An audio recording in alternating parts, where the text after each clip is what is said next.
Okay. Hopefully we'll keep recording this time. Okay. People at home, you can hear me well? That's awesome. Okay. So, dental cements. It's an interesting subject and an important one, and very fun to work with in the lab, less in the lecture, I guess. So we'll be talking about things here, and again, most probably it will be much more relatable in the lab because you'll be actually mixing these things with your hand, um, getting to know them, and that will be not next week, the week after, most probably. Next week we'll have well, yeah. Next week we'll start with Monday testing for um, impression materials, but after that we'll start with cements. So I know this might not be much of, we cannot maybe relate to it, but hopefully we'll get this, and then when we do the lab, things will connect together. Um, Dental cements, as I said, is a very important subject. It's something that we also do a lot as assistants. We'll have to prepare the cements or the liners or the bases, and then we have to mix them, and then we have to give them to the dentist, something like that. Sometimes we mix and apply with like temporary cements. We talked about the temporary restorations or temporary coverage. So we'll get to know the different types of cements that we have, the main ones that are used nowadays, what are the properties for each one of them, and so on and so forth. Okay, so there are really a lot of time used. Oh, and definitely there are tons of cements out there. So no matter how much we cover, there will be new ones coming out, but a lot of times it's the chemical components of it that is the same. So we'll talk more. That's why we need to know what is each cement made of, what is the material that actually makes the cement. Because at the end of the day, even if a new company, comes up and get a new cement, it is technically the same, and they just modify it a little bit here or there. And definitely, you'll go to different offices and you'll see they use different cements, and it's just the preference of the dentist. You might work in an office and you see, two dentists using two different cements for the same procedure. So that's something that you might see, and definitely we need to know how to mix it. Okay, so now first, let's get to know what is a cement, what is a liner, and what is a base. So in your regular, what do you think a cement is, a dental cement? What do we use it for? Gluing, right? Something to glue something to the tooth, right? It's just a glue to glue things that we want to put to the tooth. For example, crowns, right? When we put a crown on a tooth, we need a cement to glue it to the tooth, right? Sometimes we make like an inlay or onlay restoration, and we need a cement to cement it, right? But another form that cement comes in, we call a base. And guess what a base is? What do you think a base would be? Uh, and then we have a liner as well. So if we look at this picture, you see this is enamel, and we know already, and this is the dentin and the pulp in the middle, correct? And we have a filling that is, going down all the way here from the enamel to the dentin, and we got really close to the pulp, almost touched it, right? And then we filled it out. So in areas that we get closer to the pulp or sometimes even touch it, we want to give the tooth a chance to heal itself. And this can happen because dentin can actually form a reparative dentin or a secondary dentin that can actually build a small layer to protect the pulp. And we can induce that healing effect by putting a therapeutic material into it, which we call usually a liner.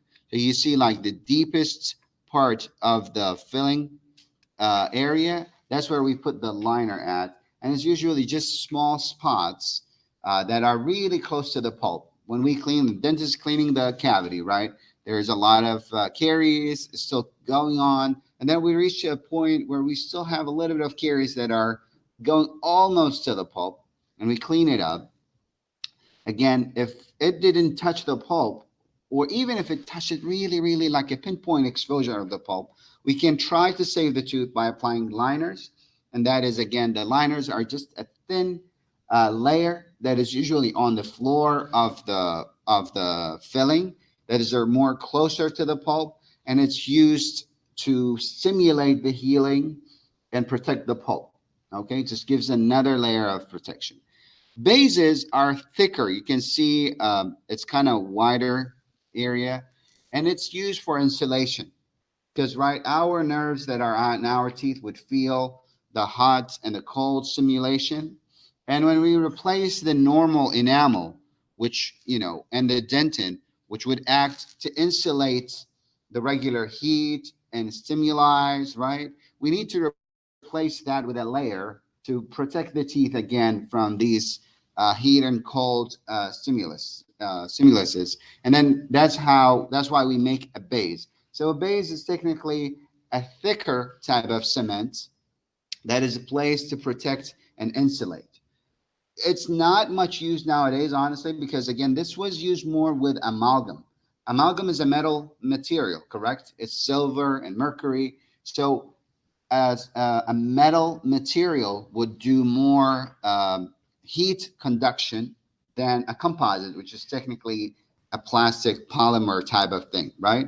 So with amalgams, we have to put bases because we need some insulation. But with composites and the new materials, a lot of times we're not putting bases anymore because, again, it is already doing the insulation for us. We don't have that, like when you drink a hot drink or cold drink, you don't get that stimulus directly to your nerves because, again, the material by itself, the composite by itself, have a good insulation for us. Okay, so bases are kind of going away or used in specific cases.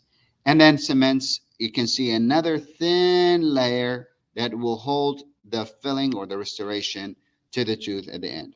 Okay, so these are the different forms. I wanted you to understand the forms first because then we'll have a classification of the cements. So the cements form, it can come in a liner, and the liner is a thin or thick layer. Thin layer, exactly. The enamel is a thin layer. I'm sorry, the liner. The liner is a thin layer, and it protects what? The pulp, right? Remember, we were saying that when we get really close to the pulp, we want to protect it and give it something to fight that disease or the bacteria. And then it stimulate reparative what? Dentin, exactly. It stimulate reparative dentin. As I said, when we get to an area that we're really close to the pulp or even have a small exposure, we want to give the tooth another chance before we do an endodontic treatment. And we give them that liner, which is a thin material that is on the exposure or closer to the pulp, that will stimulate the healing effect and hopefully get our tooth to reduce that sensitivity and stop the cavities and caries projections down to the pulp. The cement, in the way that we use it usually, the one that we mix it and we glue things together, we call it a luting consistency. That is the regular cement. When you say cement in the dental office, they know, you're technically talking about luting consistency.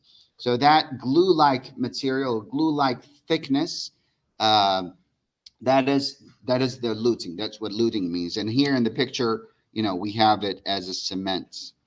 Okay. So is it a thin or thick layer? Thin layer, right? Still thin layer, but this time it's a little bit more viscous. We call it primary consistency, as you'll see in a little bit, but technically cements have two types of consistencies, primary and secondary. The primary consistency is the luting, the viscous, we call it a primary consistency.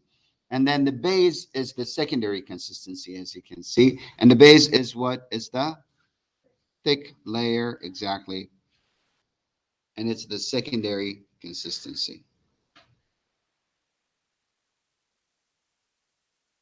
Okay. And as you can see, the cement and the luting consistency of it It is mainly used for restoration, so we can glue restorations to crowns, bridges. Also, we can glue orthodontic bands and brackets, right? So that's the use of the cement. And then the base is used for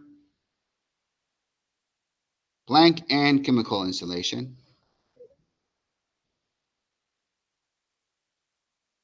It can be actually, in a way, it can work as that. But also, I was talking about hot and cold, so it's, huh? Thermal, thermal, right? Thermal and chemical insulation.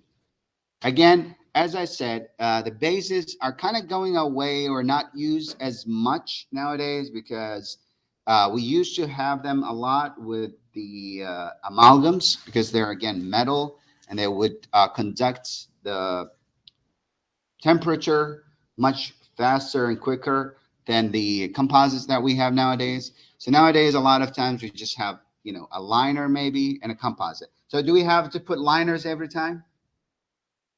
No, not really, right? Only when we're really close to the pulp. If we're close to the pulp, when we think we need protection, yes, we're going to put a liner. But if we're not that close to the pulp, we're not going to put a liner. We just put a cement. And again, it doesn't have to be. If we're just doing a filling, most probably we're not going to put a cement because the filling itself will be stuck to the tooth.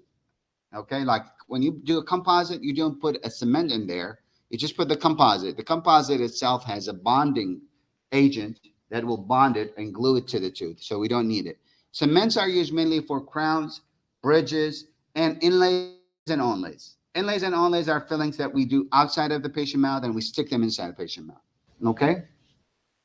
But in a regular filling, most probably you're not going to use a cement. If anything, you might use a liner that is, again, just to protect the pulp if you're really close to the pulp. Okay, we're good with that. So we have, these are the different forms that we see cements in and the different functions of each one. So now let's talk about, well, this is another picture. You can see we have a liner.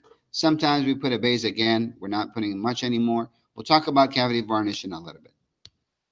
Now let's talk about the actual classification of dental cements, not the forms that they come in, but what are the classifications? And they're technically similar to the forms when we were talking about them, but this is the actual classification.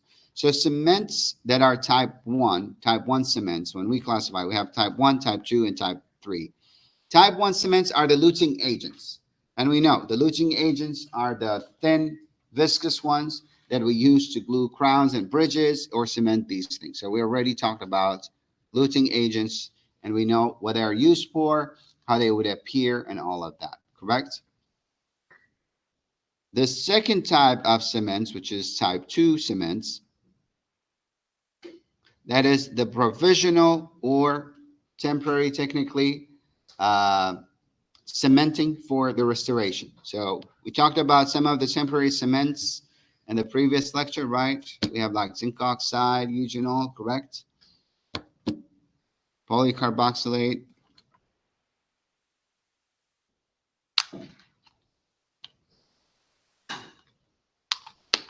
So that's the second type of cement. And then the third type of cement, what are the things that we haven't mentioned so far?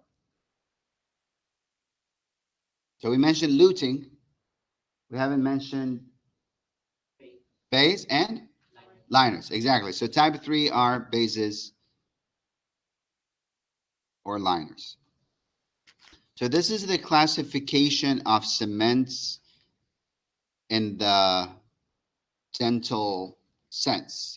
We have 3 types of cements. 1 are luting, number 2 are for temporary or provisional, and number 3 can be bases or liners. And again, we already understand what each one of these mean. When we say liner, we know it's thin, it's for pulp protection, right? When we say base, it is a thick layer that is a thermal protection, and so on and so forth, correct? So again, I don't want you to confuse the 2 slides. The first one is just to understand the terms, right? When we say liner, what do we mean by it? When we say a base, what do we mean by it? And we say luting. And then the next slide is the classification, where we have 3 different classifications, okay? There is another type of kind of a lining material that we call varnish.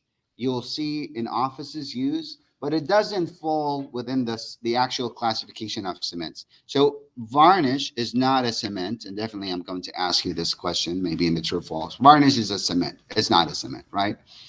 What varnish is, what do you see in this picture? Varnish, technically another really thin layer that we put usually not just on the base of the filling, right? Like you see the liner, we put it only on the base part. We don't put it on the other walls. While varnish, we actually cover all of the walls of the cavity and usually the dentin part of it, okay? And it's just a thin layer, and it used to reduce the sensitivity of the tooth. Used to reduce the sensitivity and minimize micro leakage as well. Let's talk about these in a minute. So what are we saying here when we say seal the tubules? What tubules we're talking about? Exactly, dentinal tubules. So we're going to go back to the picture. Once you do this, again, varnishes, these are another thing that we use. And I wanted to put that in here to get just done with varnishes so we can still, go on and talk about cements. Um, this is the dentin part, right?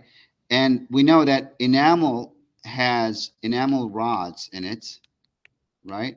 And dentin has dentinal tubules in it, correct? If you remember that.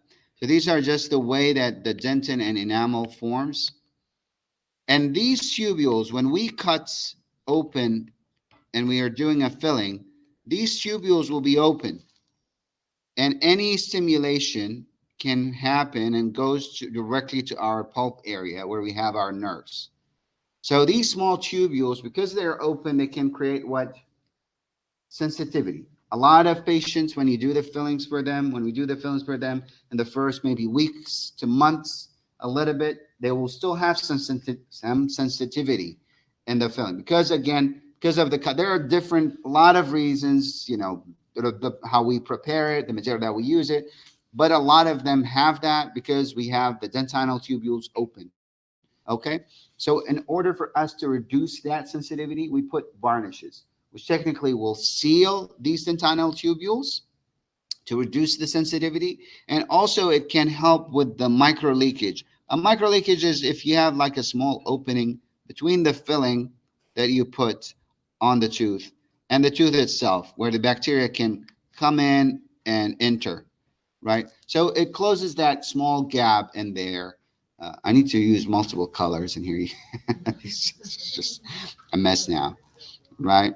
But that's what micro leakage is. Again, it's when you have a small entrance here that cavity that bacteria can go into the tooth through. So it also reduces that. So cavity varnish is a material that we put to reduce the sensitivity by sealing the dentinal tubules, and it can reduce a little bit of the micro leakage. Okay, but it's not considered as a cement, at least in the classifications that we have. It is not considered as a cement. So we have a really famous varnish that been used for years. It's cobalt or cobalite. This is mainly used with amalgam fillings, actually, and that's why you will not see it as much unless you do an amalgam filling where you're going to put that type of varnish.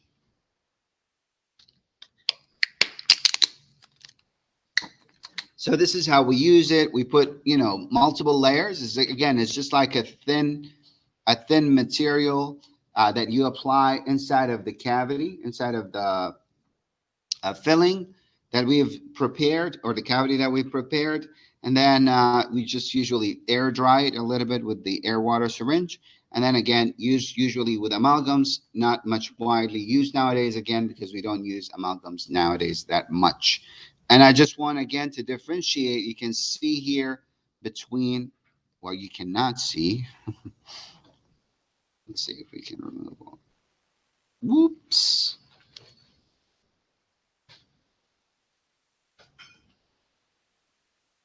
Again, the varnish covers the whole, we apply it on the whole, all of the walls of the cavity, while the liner is just on the pulpal floor. We call this the pulpal floor, not on all of the surfaces like what we do with the varnish. So that's a difference.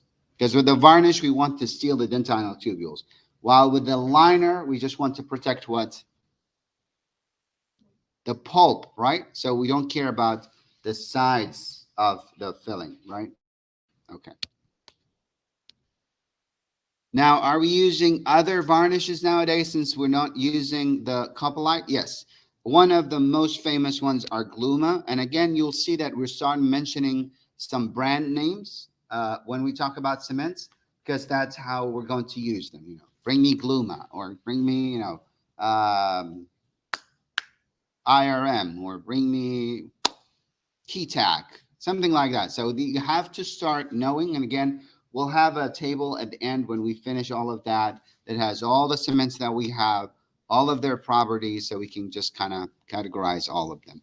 So Gluma, again, that's the newer version of the desensitizing agents or varnishes that can be used on all restorations, under all restorations. It can, you have to do just one application. You don't have to do multiple layers, and also reduces sensitivity by sealing the dentinal tubules. There are other materials out there, but again, Gluma is like the most famous. When you say Gluma, everyone knows what it is, what you're talking about. Okay. It's really expensive, but sometimes, again, we use it as a desensitizing agent so we can stop the sensitivity when we do a filling.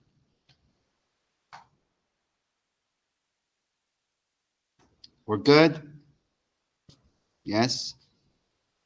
Now we're going back to to cements, okay? As we said, cements have three categorization, right? Type 1 and type 2 and type 3. And cavity liners are type 3, right? In the classification that we talked about here, we said type 1 is luting, type 2 is the temporary or provisional, and type 3, the bases or liners. So we're going to talk about type 3 first, the cavity liners. So again, this is a thin layer to use to protect what? Pulp, right? The liners, the cavity liners are a thin layer to protect the pulp. When do we use it? When we have a deep cavity preparation, or when we have a pulpal exposure. Just give me your attention for a minute here. Okay? And then the next half an hour also. So deep cavity preparation. Okay, so we are preparing a cavity. We reach it deep. We're cutting and cutting and cutting, and we reach really deep, but we did not touch the pulp. Okay? There's no bleeding coming out. We did not touch the pulp. And then we applied what? Because we reached too deep. We applied liners. Okay? In this situation, we call it an indirect pulp capping. Okay? This situation is called an indirect pulp capping because we're not directly touching the pulp. We're just covering the layers that are above the pulp because we went too deep into the filling, right, into the tooth, and we reach almost the pulp, but we did not expose it. The next or the other situation when we used cavity liners is when we have an actual pulp exposure. And when we say pulp exposure, we actually like the dentist maybe is working and then they clicked like a remove small thin layer of dentin that is still protecting the pulp. And you can see actually the pulp bleeding. You can see a blood coming out of the pulp. And usually what areas of the pulp, what specific areas of the pulp that we must probably expose? Chamber, but more specifically the pulp horns, exactly, because they're extending a little bit more extra. So sometimes when we're cleaning the cavity, we touch the pulp. It's a big problem. It's a big deal. If you do a pulp exposure, but sometimes it happens. So when we have a pulp exposure and we apply cavity liner, again, not in all times, sometimes we do it, sometimes no, we go for root canal treatment. We call that a direct pulp capping. And sometimes what we will do, we put the cavity liner and we give the patient a temporary filling, which we call a TF, right? And tell them, go and come back in 2 weeks, maybe. Let's see how things are. Did your tooth, huh? Exactly, because sometimes patients will actually act well with the cavity liners that we have, and sometimes they will not. Sometimes it works, sometimes it doesn't. So, and we have to do a root canal treatment. Yes. So sometimes we apply it again. Like if the dentist really, thinks this is going to work, they can remove the temporary filling, put another layer of the liner, and tell the patient go and come back in maybe a month. Okay. Or we can contact them and see how they're doing. Are you still feeling more sensitivity or less? If we're going to less sensitivity, then okay, let's go and do a filling. If we're starting to feel more sensitivity, then most probably this is going to be a root canal treatment. So it's a nice and really great way to try to save the teeth, because you don't want to do a root canal, right? We want to do our best as much as possible to keep the teeth alive without having to do the more costly and worse procedure, which is the root canal treatment. So really, cavity liners are really interesting and important for our work. And we know now, what is when we use liners, when you usually have a deep cavity or when we have a pulp exposure. If we use liners when we have a deep cavity without a pulp exposure, it's called an indirect pulp capping. If we use liners when we have a pulp exposure, then it's a direct pulp capping. Okay? So as we said, liners can be therapeutics. It will stimulate the reparative dentin. Actually, most probably secondary dentin would be a better word for it. And then it doesn't have any mechanical or thermal insulation. It's just, again, a thin layer. It doesn't really protect from thermal or mechanical parts, and it's usually have a high pH level.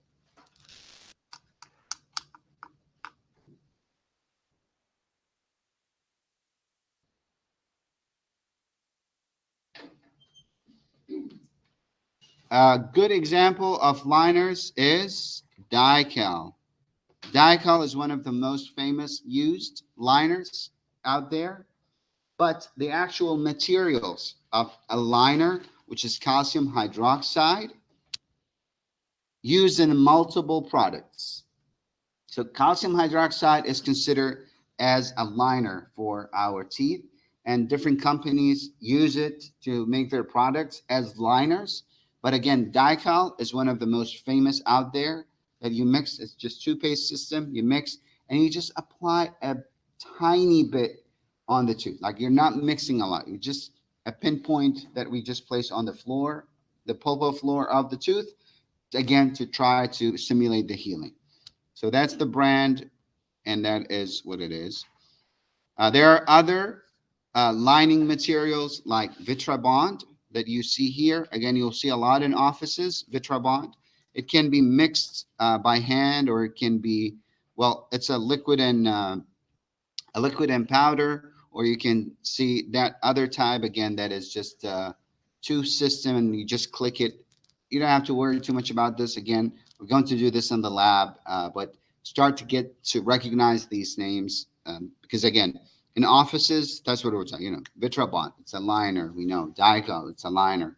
And again, we do the mixing for all of these things. So it's important for us to understand what are we mixing, what they're used for, how do we mix them, and what are the differences between them. So one good thing about Vitrobond, which you'll know in a little bit afterwards, also is that it has a glass ionomer in it. And one of the great things about glass ionomer materials is that they would release fluoride, and see also it can be light cured. While the other one, when we say light cure, cure the curing light that we have in the dental offices. The other one, for example, Theracal, you mix it, you have to put it on the tooth, you have to wait for it to dry, and sometimes it doesn't dry well, and you have to remove it. While with Vitrobond, you just apply it, you cure it, and you're good to go. So A lot of materials are going that direction where you just apply and cure instead of having to mix and wait for it to set and all of that. But anyway, these are still both of them considered as lining materials. We have other new ones, Theracal, that a lot of dentists really, really love. This is how it looked like, Theracal.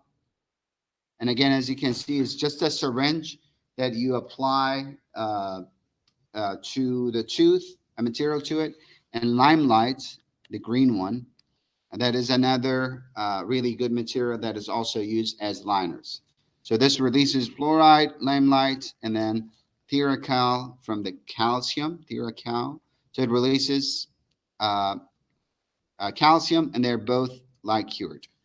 So these are a lot, these are the most used liners in dental offices nowadays. Um, Again, Theracal kind of work miracles a lot of times. So the company that made it, they're really happy about it. And, you'll see them in all of the shows, and they're all over the place. And it's a really great material. It's a great material that really helps to rebuild the tooth in a way, or protect the pulp, and save you from having to go to an endodontic treatment. Why would you use calcium over fluoride? Or I mean, like, does it matter really? Well, again, that's kind of more of a dentist choice. Some people say this is a good way. So they give you like an approach. They say, well, if you go there, it's better to use, the Theracal when you're really closer to the pulp. Some people will say, well, I'm better using Dical. So I don't really have a specific answer, but again, each company said this really works better, and it will actually help the dentin to rebuild itself and create a secondary dentin and all of that. So it's more again of a dentist choice more than anything else, because some people use the other ones, but I know that Theracal is really, really a good product that stimulates the the formation of the secondary dentin. I mean, we can read more into it to see exactly the. I think I have a video about this that actually explain a little bit more in details, maybe what you were asking, like what is the actual mechanism that it works in. Yeah, but again, at the end of the day, a lot of times it's just a dentist preference, what they have used and what worked for them. Yeah. Okay. And then, any questions? We'll stop here with the lecture. We'll watch maybe one or two videos, and then I'll let you study for the exam. I'm thinking we will definitely most probably stop at 9, give you maybe half an hour to 45 minutes, when we start at 10:30, 10:15. It's not a hard exam. You'll see. It's an easy. You say that every time. Okay, so let's go ahead and stop the recording here, I think, and then we're just going to play some of these videos that we have stopped.